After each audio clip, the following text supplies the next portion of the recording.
I always thought of myself as a devoted wife and mother. My marriage wasn't perfect, but it was stable. A well-worn routine of predictable days and quiet evenings. My husband and I had settled into a life of comfortable indifference. Our shared history built on years of raising our children and weathering life's ups and downs together. Yet somewhere along the way, the spark that once ignited our passion had dimmed into a gentle, unspoken distance. I told myself it was simply part of growing older together, a natural evolution of our lives. Our son Ethan had just turned 21, a milestone that seemed to unlock a new chapter in his life. With his newfound independence came a whirlwind of friends and celebrations. Most weekends our house rang with the sound of loud laughter and the clinking of beer bottles, as Ethan's friends filled every room with their exuberance. Amid that boisterous energy, I found solace in knowing that my son was happy and surrounded by people who cared about him. Among Ethan's circle was a young man named Ryan, who seemed to stand apart from the rest. There was an ineffable quality about him, a quiet magnetism that I couldn't quite explain. Ryan was tall with sandy blonde hair, and an easygoing charm that lit up every room he entered. Polite and respectful to everyone, he carried himself with a confidence that was both gentle and compelling. At 24, he was barely older than Ethan, yet there was something about his presence that stirred emotions in me I had long thought dormant. It all began on a lazy Saturday afternoon. Ethan and his friends were by the pool there, laughter and shouts of joy mingling with the summer heat. I was in the kitchen, carefully preparing snacks and arranging platters of sandwiches, when Ryan appeared at the doorway. He walked in dripping wet from the pool, and without hesitation, shirtless and disarmingly sincere, addressed me with a warm smile. "Mrs. Carter?" he said, his voice soft and inviting. "Do you need any help?" I tried to keep my eyes on the platter, offering a polite, "No thank you, Ryan. You should go back and enjoy yourself." But he didn't leave. Instead, he lingered by the counter, watching me with an intensity that made my heart skip a beat. "You always take such good care of everyone," he murmured gently. "You deserve to relax too." Those words caught me off guard. For a moment, I forgot how to breathe. It wasn't merely the compliment. It was the way he said it, as if he saw something in me that had been hidden away for years. I laughed nervously, brushing off the encounter with a half-hearted, "That's what moms do." Yet as the day passed and the laughter from the pool continued, I couldn't help but notice him again and again. The way his laughter filled the room, the casual ease with which he found excuses to linger near the kitchen in the following weeks. The quiet tension between us grew. Every stolen glance and fleeting smile added layers to an unexpected connection I never imagined I'd feel. I tried to convince myself it was a harmless crush, a fleeting infatuation that would pass. But deep inside, I recognized a yearning for something more, a spark of passion and recognition that I hadn't felt in years. Then one evening, everything changed. Ethan had gone out with his friends, leaving the house unusually quiet and still. The familiar silence that once comforted me now felt like an invitation. In the soft glow of the kitchen light, Ryan and I found ourselves alone, the absence of the usual clamor creating a space for truth to emerge. "Mrs. Carter," Ryan began hesitantly at first, "I know this might sound strange, but I see something in you, something vibrant and alive, that seems hidden beneath all the responsibilities and routine. You've given so much to everyone around you. Don't you ever wonder what it would be like to live for yourself, even just for a little while?" His words echoed in the quiet room, stirring memories of dreams long abandoned. I remembered the woman I once was, a woman who believed in passion, adventure, and the thrill of possibility. Over the years, I had lost myself in the roles of wife and mother, sacrificing pieces of my identity to keep the family whole. As Ryan spoke, a torrent of emotions washed over me. I felt a bittersweet mix of guilt, longing, and liberation.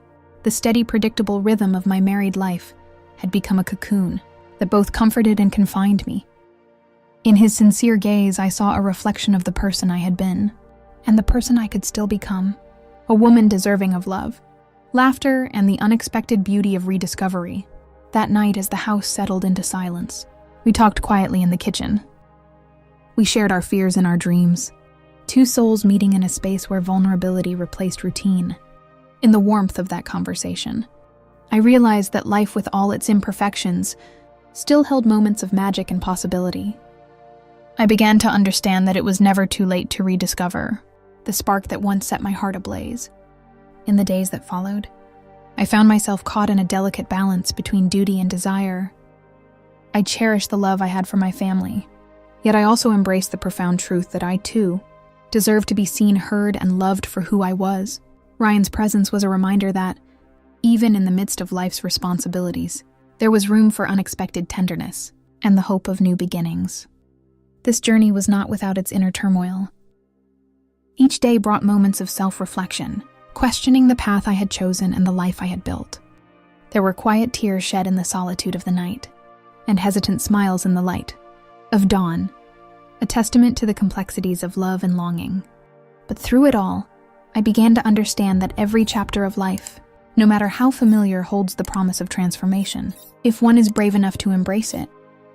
In that small, seemingly ordinary house, where laughter and routine once reigned supreme, a new story was unfolding. A story of rediscovery, of finding beauty in vulnerability, and of the courage to open one's heart to the unexpected. And though the future was uncertain, I knew that I had awakened to a life rich with possibility, where even the quietest moments could spark a flame that burned with the intensity of 1,000 untold dreams. After Ethan had gone out with the rest of his friends, the house fell into an unusual, almost eerie quiet, a silence that contrasted sharply with the usual chaos of young voices echoing through our rooms. Ryan, however, stayed behind, claiming he wasn't feeling well. Moved by concern and an inexplicable pull, I offered to make him some tea and invited him to sit with me in the living room. As the soft clink of the teapot and the quiet hum of the refrigerator filled the space, we began to talk. In that vulnerable, hushed moment, I discovered how effortless it was to open up to him. Ryan listened with an intensity that I hadn't experienced in years, his eyes fixed on mine, unwavering, and filled with a compassion that cut through the numb routine of my everyday life. I spoke of my frustrations, the fears that haunted me, and a deep loneliness I had never fully admitted even to myself. With each word, I felt an old part of me stirring, a longing for connection and understanding that had lain dormant for far too long. When I finished, Ryan reached out and gently took my hand. His voice, barely above a whisper, broke the silence. "You're incredible, Mrs. Carter. You deserve to feel alive." His words, sincere and tender, sent a shiver through me, a mixture of hope and trepidation that ignited something deep inside. Before I could muster a response, he leaned in and kissed me softly. That first kiss was tender and hesitant, but then it deepened with a hunger that left me breathless, as if every rational thought was drowned by the overwhelming sensation of being truly seen and desired. That moment I felt a resurgence of passion I hadn't known in years, a fierce, consuming fire that made me feel wanted and alive. Just as the intensity of our connection began to blossom, the front door swung open and Ethan's familiar voice called out. Panic surged through me as Ryan quickly stepped back, his expression unreadable, and the spell was abruptly broken. I spent the rest of that evening in a haze, barely able to meet my son's eyes. Guilt and exhilaration warred within me, tearing at my heart. In the days that followed, Ryan and I never spoke of what had happened, yet the memory of that stolen kiss lingered, a dangerous secret we both carried silently. I knew deep down that what had transpired was wrong, that I was risking everything I had built, yet a small, persistent part of me couldn't help but wonder what might happen if I dared to follow that fragile spark.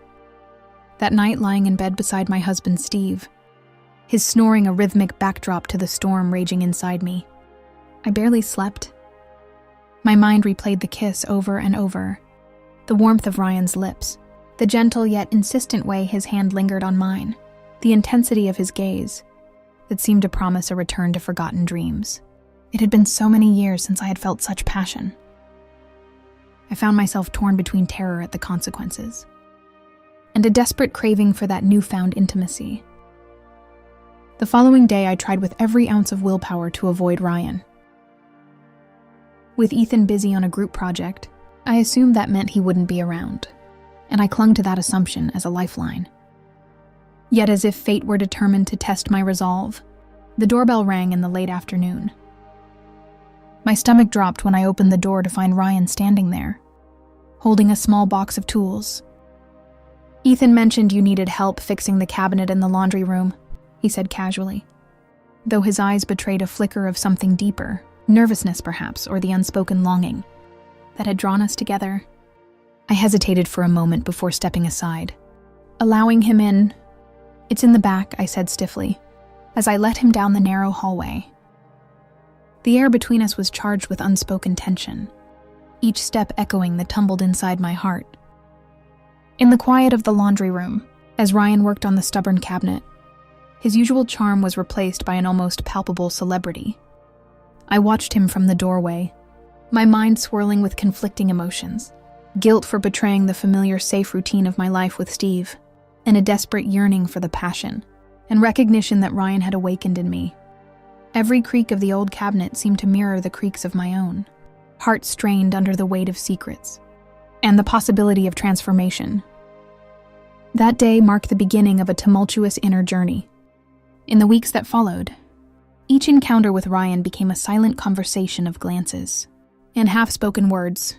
I oscillated between the comfort of my well-worn life and the intoxicating promise of something new, a chance to reclaim parts of myself, long buried beneath the roles of wife and mother.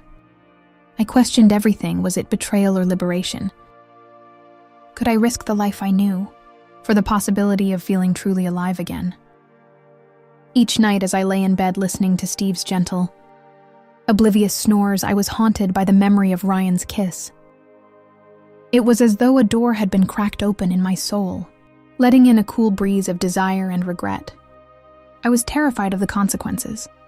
Yet I craved that feeling, the taste of forbidden passion, that reawakened dreams I thought were lost forever. In that small, quiet house where routine had once ruled, a delicate, dangerous dance had begun. With every shared look and every lingering touch, I found myself teetering on the edge of a life that promised both heartbreak and an intoxicating sense of renewal. And even as I struggled with the guilt of what had transpired, a part of me, fragile yet unyielding, held on to the hope that perhaps, just perhaps, I could learn to live again with all the raw, unbridled emotion that had been dormant inside me for far too long. Hovered near the doorway with an unusual seriousness, unsure whether I should leave or stay. My heart pounded so loudly that I was convinced he could hear each desperate beat. The silence between us was thick with anticipation and regret, every second stretching into an eternity. When Ryan finally finished his task, he turned to face me, his expression unreadable. "Mrs. Carter, about the other night," he began, his tone hesitant. I interrupted him, my voice trembling with a mix of fear and longing. It was a mistake, a moment of weakness. I managed to say, though, every word felt like a betrayal of the truth that surged beneath my skin. Before I could steady myself, Ryan stepped closer. I instinctively backed away until my back hit the wall, trapping me in a confined space where his presence was overwhelming. He was mere inches away now, and his clean, masculine scent filled my senses, pulling me in despite my protests. "Was it really a mistake?" he asked softly, his voice barely above a whisper. "Because I can't stop thinking about you, about how it felt to kiss you in that moment." I fought the urge to deny it, to push him away, but the truth was undeniable. I couldn't stop thinking about him either. My resolve crumbled as his hand reached out and brushed tenderly along my cheek. "You deserve more than this life," he murmured, his words laced with sincerity. "You deserve to feel alive, to feel wanted." In that instant, the walls I had spent years building around my heart came crashing down. He closed the distance between us, and my lips found his in a desperate, hungry kiss. There was no hesitation this time. No guilt or second thoughts, just a raw, unrestrained passion that consumed us both. His hands roamed over me, igniting a fire I hadn't felt in years. A fire that made me remember what it meant to be desired. Not just a wife or a mother, but a woman in the full, vivid spectrum of her emotions. We stumbled into the laundry room where the mundane, everyday surroundings of my domestic life sharply contrasted with the reckless abandon of our actions. His touch and kisses seemed to erase the world outside, making me forget about my marriage, my family, and the heavy consequences of our choices. When the fever of our passion finally subsided, we sat together in a heavy silence, the weight of what we had done settling over us like a suffocating blanket. I avoided his gaze as shame began to creep in, replacing the euphoria that had so recently enveloped me. "This can't happen again," I whispered, more to myself than to him, even though deep down I knew those words were nothing but a lie, a desperate attempt to regain control over a life that was suddenly spiraling out of reach. In the quiet aftermath, I was left to navigate a turbulency of emotions. Every touch, every lingering glance between us had unlocked a part of me I had long kept hidden. I found myself haunted by the memory of his kiss, the way his lips had awakened dormant desires, the caress of his hand that had stirred a passion I had almost forgotten existed. I was terrified of the consequences, yet I craved that feeling with an intensity that bordered on obsession. As I lay awake that night, the rhythmic sounds of my husband's peaceful slumber provided a jarring contrast to the storm raging inside me. Thoughts of Ryan invaded my every quiet moment, each memory of our stolen passion etching itself into the depths of my soul. I questioned everything, the life I had known, the roles I was expected to play, and the possibility that perhaps for one fleeting night I had truly lived. Now standing at the precipice of my old life and the dangerous allure of the unknown, I realized that every secret, every whispered kiss carried with it the power to shatter the fragile illusions of safety and certainty. And, though I tried to convince myself that it was just a momentary lapse, a mistake born of weakness, the truth was that I had tasted a freedom so intoxicating, it threatened to change me forever.